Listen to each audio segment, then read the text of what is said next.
Hello friends, welcome to my channel Ehsaas and myself Rumana Aslam. मैं आज आपको बहुत ही खूबसूरत स्टोरी सुनाने जा रही हूँ। तो स्टोरी कुछ यूँ है कि इनाया एक लड़की जो बहुत ही खूबसूरत है, वो अपनी ज़िंदगी में बहुत खुश रहती है और वो ग्रेजुएशन करना चाहती है, बट उसकी फैमिली नहीं चाहती कि वो पढ़े। वो लोग चाहते हैं कि वो जल्दी से जल्दी शादी कर ले, क्योंकि उन सबको लगता है कि यही उसकी शादी का सही वक्त है।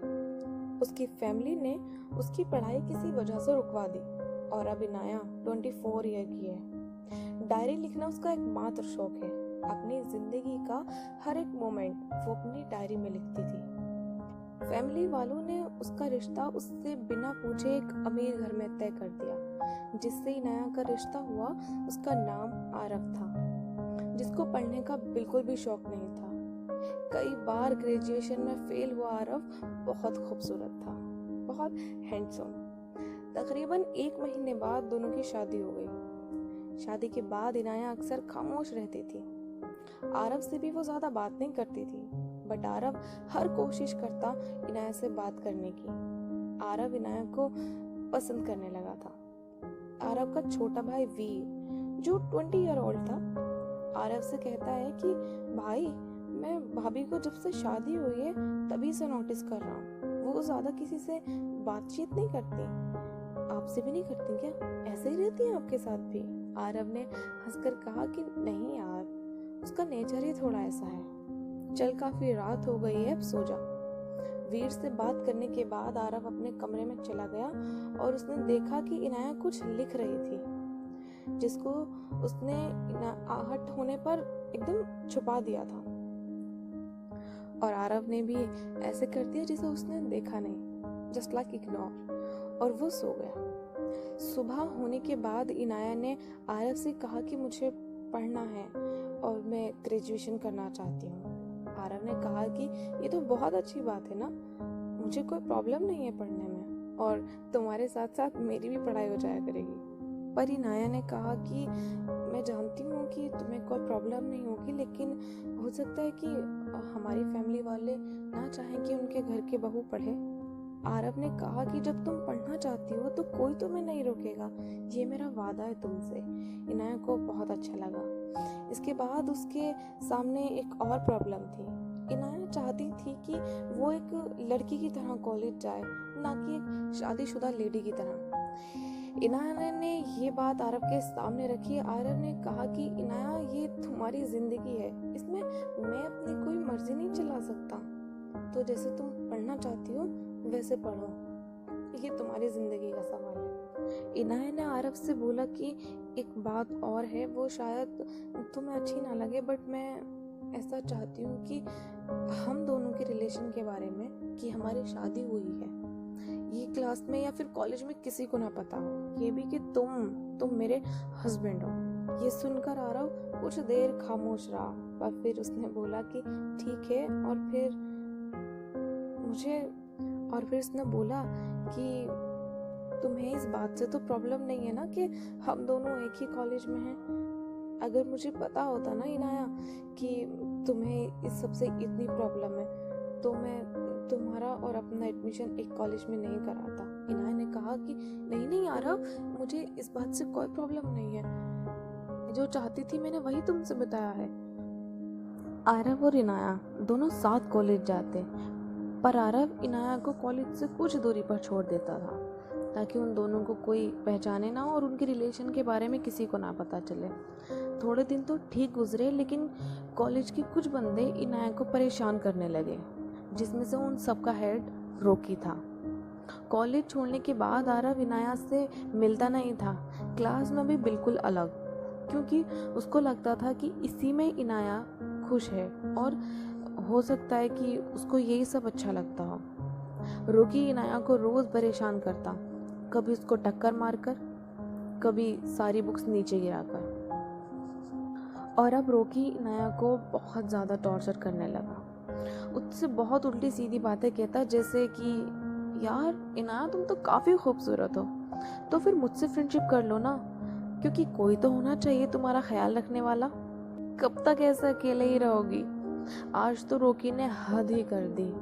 उसने इनाया से कहा, आज तो मुझसे ये बताए बिना नहीं जाओगी कि क्या कमी है मुझ में? कितना तो हैंडसम हूँ मैं यार, और तुम नहीं जानते क्या कि कितनी लड़कियां मरती हैं मुझ पर? देखो इनाया, मुझसे ज़्यादा बेस्ट हीरो तुम्हें कहीं नहीं मिलेगा। मैं ही हूँ तुम्हारा हीरो। इसी बीच एक आवाज़ आई कि 1 मिनट रुक मिस्टर रॉकी, इतनी भी जल्दी क्या है उसका हीरो बनने की? और ये तो वही जानती है कि उसका हीरो कौन है। सब लोगों ने एक साथ पीछे मुड़कर देखा तो वहां पर आरव था, और इतने ही आरव ने रॉकी को एक जोर से थप्पड़ मारा। रॉकी का कॉलर पकड़कर जैसे ही आरव उसको और मारने वाला था, इनाया ने उसको बचा लिया और आरव ने कहा कि पहले दिन से ही मैं तेरे बारे में जानता था, बस खुद इनाया तेरे बारे में मुझसे बताए मैं ये सोच रहा था, इसी दिन का इंतज़ार कर रहा था। और जैसे ही मुझसे इनाया ने तेरे बारे में बताया, मुझे तुझे सबक सिखाने का मौका मिल गया। मैं चाहता था कि तुझे इतना मारूं कि तू जिंदगी भर मुझे याद रखे। अगर आज इना नहीं होती ना, तो तुझे कोई नहीं बचा सकता था। आरव के मुंह से इनाया ने अपना नाम इना सुना तो उसे बहुत अच्छा लगा। इसी बीच रॉकी ने उससे पूछा, कौन है बे तू उसका, लगता क्या है? ये सुनकर आरव बिल्कुल चुप हो गया और कहता भी क्या, इनसे उन दोनों का सीक्रेट जो खुल जाता। सबको देखते हुए और सब शांत थे, और इनाया ने बोला कि हस्बैंड है वो मेरे, ज्यादा फालतू मत बोलो। इनाया के मुंह से सुना तो आरव कुछ देर तक उसे ही देखता रहा, फिर सब वहां से चले गए। इनाया ने आरव के पास आकर कहा, चलिए घर चलते हैं, वैसे भी काफी देर हो गई है। आज आरव को काफी अलग फील हो रहा था। वो बालकनी में बैठा इनाया के बारे में सोच रहा था। कभी वो मुस्कुराता और कभी सीरियस हो जाता, क्योंकि उसे लगता था कि आज इनाया को उसी की वजह से सब कुछ सच बताना पड़ गया। और उधर इनाया का हाल कुछ यूं था कि वो आरव के बारे में सोचकर मन ही मन मुस्कुरा रही थी। सुबह हुई तो सब लोगों ने नाश्ता किया, और इनाया ने कॉलेज जाने के लिए वीर से पूछा कि आरव कहाँ है। वीर ने कहा कि भाई तो कॉलेज चले गए। क्यों, आपको भी जाना था? वैसे वो आज आपको लेके क्यों नहीं गए? शायद उन्हें कोई अर्जेंट काम होगा, चलिए आपको कॉलेज में छोड़ देता हूँ। कुछ देर इनाया ने सोचा और फिर बोला कि ओके ठीक है चलो। क्लास में टीचर जा चुके थे और इनाया जल्दी जल्दी क्लास तक पहुंची और उसने कहा, कैन आई कम सर? सभी जितने लोग क्लास में प्रेजेंट थे सब ने इनाया की तरफ देखा, और आरव जो अकेला सबसे पीछे की सीट पर बैठा था, इनाया को देखता ही रह गया। और देखता भी क्यों ना, आज इनाया इतनी खूबसूरत जो लग रही थी, लाल सिंदूर, लाल चूड़ियाँ, लाल कपड़े और लाल लिपस्टिक। आज वो एक लड़की की तरह नहीं और एक शादीशुदा लड़की की तरह आई थी। टीचर के कम इन कहने के बाद इनाया क्लास में आई और सीधे आरव के पास आकर बैठ गई। सब लोग उन दोनों को देख रहे थे और आरव इनाया को। और अब जो उन दोनों के साथ हुआ, एक रात इनाया और आरव एक पार्टी से लौट रहे थे। काफी रात हो चुकी थी और लंबा रास्ता होने की वजह से आरव गाड़ी एक जंगल के रास्ते को ले जाता है। ये रास्ता छोटा है और उन्हें लगता है कि इससे वो जल्दी घर पहुंच सकते हैं, पर कुछ दूर जाने के बाद आरव की नज़र अपने से आगे रुकी गाड़ी पर पड़ी। उसने देखा कि वहाँ पर कुछ लोग हैं जो गाड़ी में प्रेजेंट लोगों को बाहर निकाल रहे हैं और उन्हें बहुत परेशान कर रहे हैं। अपने से आगे वाली गाड़ी में आरव ने देखा कि वहाँ पर एक लेडी और एक शायद उसका हस्बैंड और उनका बेटा था। ये देखकर आरव बहुत ही डर गया और उससे ज़्यादा इनाया डरी हुई थी। वो गुंडे, वो लोग उस गाड़ी में बैठी उस फीमेल को बहुत परेशान कर रहे थे और उसे खींच कर कहीं ले जाने की कोशिश कर रहे थे। इतने में जैसे ही आरव ने इनाया से कहा कि तुम डरो नहीं, मैं बैक कर लेता हूँ, और वहाँ पर काफ़ी सारे लोग आ गए जो गुंडे थे। और जैसे ही आरव इनाया को लेकर बहुत परेशान था, उन गुंडों ने आरव से कहा कि कहाँ जा रहे हो मियाँ, यहाँ से वापस नहीं जा सकते अब। और उसमें से एक ने आगे वाले लोगों से कहा कि आगे करो बे, इनकी गाड़ी आगे करो, माल तो इसमें है, चल चल चल बाहर निकल। उन लोगों ने आरव का कॉलर पकड़कर उसको बाहर निकाला और जैसे ही उसमें से एक ने इनाया को छूने की कोशिश की, फौरन आरव ने कहा कि उसको छूना नहीं, हाथ भी मत लगाना उससे। गुंडे ने कहा अच्छा मियाँ, बहुत गर्मी आ रही है तुझ में, चलो तुझे देख लेते हैं अभी। बट वो काफ़ी सारे लोग थे तो आरव बहुत डर गया और वो अकेला था। अकेला वो क्या कर सकता था इनाया के लिए। उसमें से कुछ लोग बहुत बहुत डरावने लग रहे थे देखने में, जो खींच कर इनाया को एक गैराज की तरफ ले गए। आरव ने बहुत रिक्वेस्ट की उन लोगों से, बहुत बहुत रिक्वेस्ट की, उसके सामने हाथ जोड़े, प्लीज़ मेरी बीवी को छोड़ दो, उसको मत लेके जाओ, कहाँ लेके जा रहे हो उसे। पर आरव कुछ नहीं कर सका। अंदर जाने के बाद इनाया ने देखा कि एक बंदा जो सामने खड़ा था उसकी तरफ पीट करके, फेस उसका सामने की तरफ था। इनाया अंधेरा था थोड़ा और इनाया उसको ठीक से देख नहीं पाया। इतने में जो लोग इनाया को लाए थे उसमें से एक ने कहा कि लो कुंज भाई, एक तोहफा लाया हूँ तुम्हारे लिए, शायद तुम्हें ये पसंद आ जाए। वो जैसे खड़ा था वैसे ही खड़ा रहा उन लोगों की तरफ पीट करके। और कुंज ने बोला कि क्या हुआ, फिर से किसी गाड़ी को रोक लिया है क्या तुमने? यार कितनी बार कहा है तुमसे, लोगों का सामान लिया करो और जाने दिया करो उन्हें। भाई देख तो लो मैं क्या लाया हूँ तुम्हारे लिए, ये बहुत खूबसूरत है। अरे बोला ना, मुझे नहीं चाहिए कुछ भी, और मैं जानता हूँ तू क्या लाया होगा मेरे लिए, तू जानता है ना मुझे कुछ पसंद नहीं आता।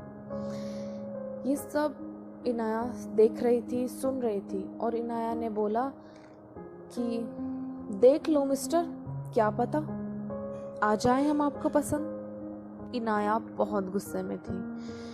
कुंज ने इनाया की आवाज़ सुनी और फौरन उसकी तरफ पलट कर देखा तो वो देखता ही रहा। कुछ देर इनाया और कुंज एक दूसरे को देखते ही रहे। इनाया कुंज के पास आई और जोर से उसके मुंह पर एक थप्पड़ मारा और बोला, अपना हुलिया बदल सकते हो, नाम बदल सकते हो, पर अपनी आवाज़, चलो मान लिया कि तुम अपनी आवाज़ भी बदल सकते हो, पर तुम मेरी नज़रों को धोखा नहीं दे सकते।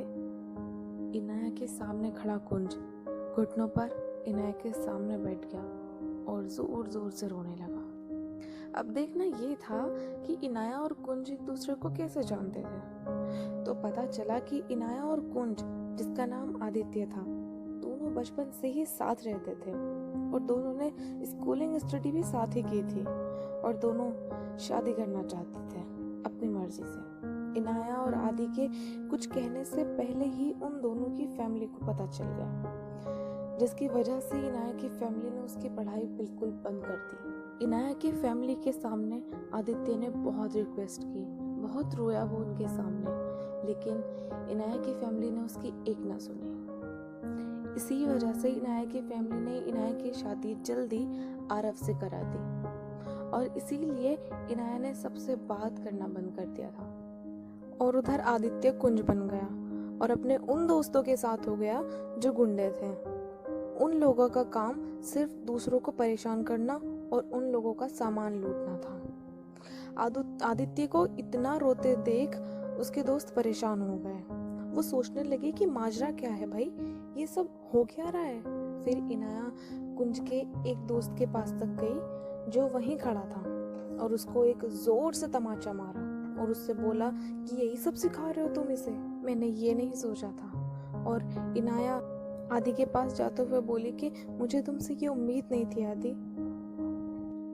और फिर उसके दोस्त ने उसको बताया कि इसमें कुंज की कोई गलती नहीं है, वो किसी से बात ही नहीं करता था, तो मैं ही उसको कहता था कि किसी और को पसंद कर ले या फिर किसी और लड़की से जल्द शादी कर ले, और मैं ही उसके पास हर लड़की को लेकर आता था उसको दिखाने के लिए।